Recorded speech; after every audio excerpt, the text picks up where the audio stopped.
আসসালামু আলাইকুম এভরিওয়ান, আশা করি সবাই ভালো আছেন। এই যে দীর্ঘ 4 মাস পর আমার ব্যাগটা নিয়ে বাইরে হইতেছি। দীর্ঘ 4 মাস পরে দূরে কোথাও ঘুরতে যাচ্ছি। তো সবাই দোয়া করবেন, উত্তরবঙ্গ দেখা হচ্ছে। উত্তরবঙ্গের প্রায় সবগুলো জেলা ঘোরার চেষ্টা করবো ইনশাল্লাহ। আল্লাহ হাফেজ। দীর্ঘ 4 মাস পরে বাইরে হচ্ছি।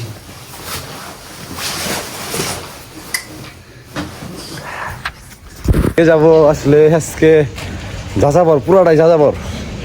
ইনশাল্লাহ দেখা যাক কি হয়। সবাই দোয়া করেন। আল্লাহ ভরসা। আল্লাহ হাফেজ। সো এভরিওয়ান, এখন এটা থেকে বাইরে বুঝছি বাসার দিকে। বাসার যে বাস ওয়েট করতেছে কি বাসের জন্য আর কি। মানে এইদিকে সব বাস ছিল লোকাল বাস, কিন্তু দেখতেছে হানিফ বা শ্যামলির জন্য, উত্তরবঙ্গে যাওয়ার জন্য হানিফ বা শ্যামলি বেস্ট আর কি। তো এই যে দেখেন ভিউয়ার্স, এখন আমি আছি যমুনা সেতুতে। এই জায়গায় কিচ্ছু দেখা যাইতেছে না, এত পরিমাণ কুয়াশা। মানে যমুনার সেতু পার হওয়ার পর থেকে এত পরিমাণ ঠান্ডা আর কুয়াশা। পরে আস্তে আস্তে বাসের যে ক্লাস লাগিয়ে দিছি।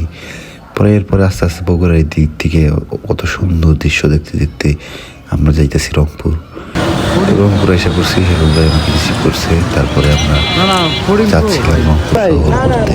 প্রথমবার যখন ঢাকা যাই না, আমার এক ফ্রেন্ড বগুড়ার টাঙ্গাইলে এখন লাঞ্চ করছি। লাঞ্চ করার পরে আমি রংপুর থেকে টাঙ্গাইলে লাঞ্চ করে ওকে বললাম রংপুর চালা।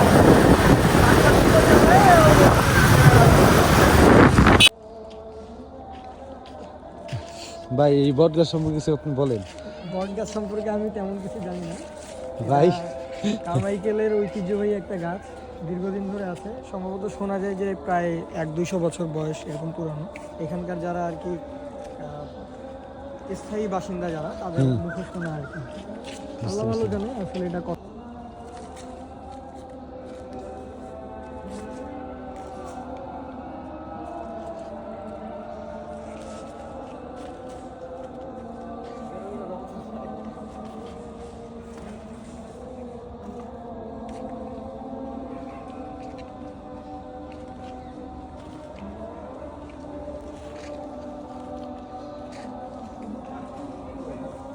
তারপর সরাসরি চলে যাই রংপুর শহর ঘুরতে। রংপুর শহর মোটামুটি ঘুরে তারপরে দেখলাম রংপুর শহরটা অনেক উন্নত, মানে উত্তরবঙ্গ হিসাবে অনেক সুন্দর বিভাগ।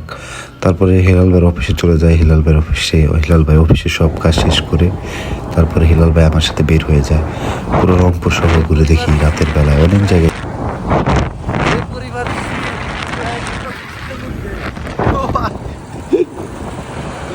কি পরিমাণ কুয়াশা পড়ছে। অবস্থা ভাই দিলাম তো, আপনি তো শুনতে কম পাবেন। আমার কাছে এটা কিছুই না ভাই, আজকে কমই আছে একটু ঠান্ডা অন্যান্য দিনের থেকে।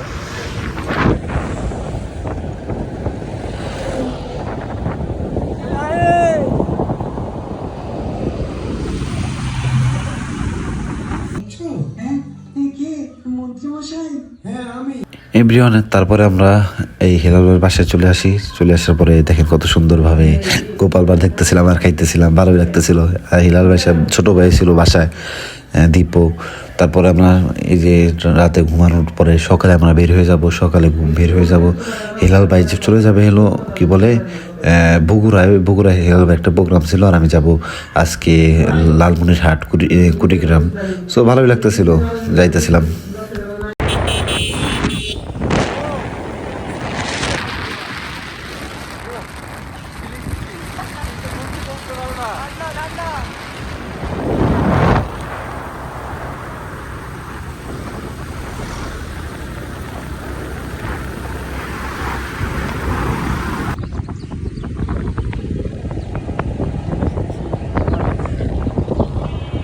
ভিউয়ার্স দেখছেন কত কুয়াশা পড়ছে। এই কুয়াশার মধ্যে দিয়ে আমি যাচ্ছি রংপুর থেকে কুড়িগ্রাম।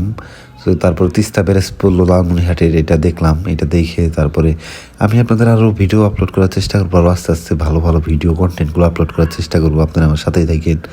বিশাল কত সুন্দর যে কত ওয়েদার পাইছি উত্তরবঙ্গে, সেই জিনিসগুলো আপনাদের শেয়ার করবো। ভালো থাকেন। আল্লাহ হাফেজ।